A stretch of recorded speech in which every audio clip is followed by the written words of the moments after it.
Ladies and gentleman, ದೇಶದಲ್ಲಿ ಚಿನ್ನ ಹಾಗೂ ಬೆಳ್ಳಿಯ ದರಗಳು ಕಡಿಮೆಯಾಗುವ ಸಾಧ್ಯತೆ ಹೆಚ್ಚಾಗಿದೆ. 2026ರ ಫೆಬ್ರವರಿ 1ರಂದು ಕೇಂದ್ರ ವಿತ್ತ ಸಚಿವೆ ನಿರ್ಮಲಾ ಸೀತಾರಾಮನ್ ಈ ಬಾರಿಯೂ ಬಜೆಟ್ ಮಂಡಿಸಲಿದ್ದಾರೆ.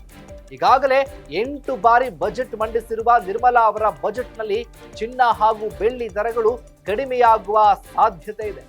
ಎಸ್ ವೀಕ್ಷಕರೇ, ನೆಲ ಜಲ ಭಾಷೆಗಾಗಿ ಪ್ರಾಮಾಣಿಕ ಪತ್ರಿಕೋದ್ಯಮ. ನೀವು ನೋಡ್ತಾ ಇದ್ದೀರಾ ಫೋಕಸ್ ಟಿವಿ. ನಾನು ಶಿವು.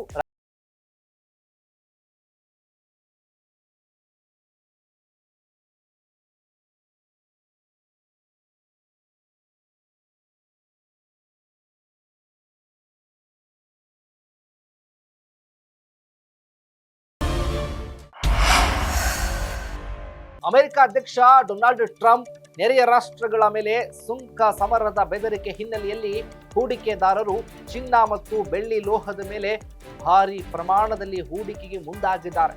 ಹೀಗಾಗಿ ಚಿನ್ನ ಹಾಗೂ ಬೆಳ್ಳಿಯ ದರದಲ್ಲಿ ಏರಿಕೆ ಕಾಣ್ತಾ ಇದೆ.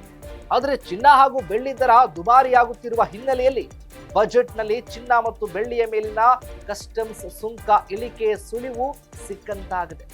ಹೀಗಾಗಿ ಭಾರತಕ್ಕೆ ಆಮದಾಗುವ ಚಿನ್ನದ ಮೇಲಿನ ಸುಂಕ ಇಳಿಸುವ ಸೂಚನೆಯನ್ನ ಕೇಂದ್ರ ಸರ್ಕಾರ ಕೊಟ್ಟಿದೆ.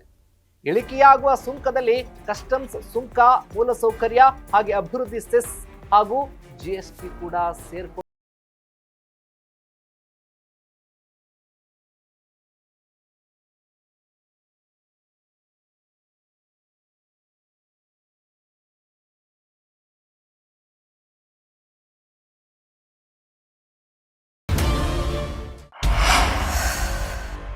ಎರಡ್ 2023ರವರೆಗೆ 15% ಸುಂಕ ವಿಧಿಸಲಾಗ್ತಾ ಇತ್ತು. ಆದ್ರೆ ಕಳ್ಳ ಸಾಗಾಣಿಕೆ ಮೂಲಕ ಅಕ್ರಮವಾಗಿ ಚಿನ್ನವನ್ನ ತರುವ ಪ್ರಕರಣಗಳು ಹೆಚ್ಚಾದ ಹಿನ್ನೆಲೆಯಲ್ಲಿ ಸರ್ಕಾರ 2024ರ ಬಜೆಟ್ನಲ್ಲಿ ಸುಂಕ ಇಳಿಕೆ ಮಾಡಿತ್ತು. ತೆರಿಗೆಯಲ್ಲಿ ಇಳಿಕೆಯಾದರೆ ಮಾತ್ರವೇ ಚಿನ್ನದ ದರ ಕಡಿಮೆಯಾಗುವ ಸಾಧ್ಯತೆ ಕೂಡ ಇದೆ. ಒಂದು ವೇಳೆ ಸುಂಕ ಕಡಿಮೆಯಾದ್ರೂ ವಿಶ್ವದಲ್ಲಿ ನಡೆಯುವ ವಿದ್ಯಮಾನಗಳ ಮೇಲೆ ಚಿನ್ನದ ದರದ ಮೇಲೆ ಪ್ರಭಾವ ಬೀರುವ ಸಾಧ್ಯತೆ ಕೂಡ ಇದೆ. ಒಂದು ವೇಳೆ ಡಾಲರ್ ಪ್ರಬಲವಾಗಿ ರೂಪಾಯಿ ಮೌಲ್ಯ ಕಡಿಮೆಯಾದಲ್ಲಿ ಚಿನ್ನದ ದರ ಏರಿಕೆ ಆಗುತ್ತೆ.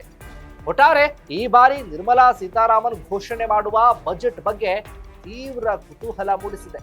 ಇದಾಗಿತ್ತು ಫೋಕಸ್ನ ಸ್ಪೆಷಲ್ ರಿಪೋರ್ಟ್. ಎಲ್ಲ ಜಲ ಭಾಷೆಗಾಗಿ ನೋಡ್ತಾ ಇರಿ ಫೋಕಸ್.